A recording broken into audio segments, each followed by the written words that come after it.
விடியறதுக்குள்ள தெளிச்சிட்டு வா. நான் இருக்கிறது நகர மாட்டேன். நிச்சயமா இருப்பல்ல? நிச்சயமா இருக்க.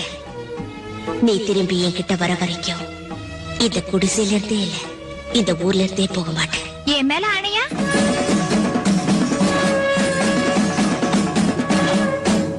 ஓ மேல ஆணை. பாரு, திரும்பி மட்டும் பார்க்காம போயிட்டு வரணும். சரி. அந்த அம்மா சாப்பிட்டுச்சா இல்லையோன்னு தெரியலையே. உரியில சோறு இருக்க போட்டு தின்னு ஒரு வார்த்தை சொல்லாம வந்துட்டேனே.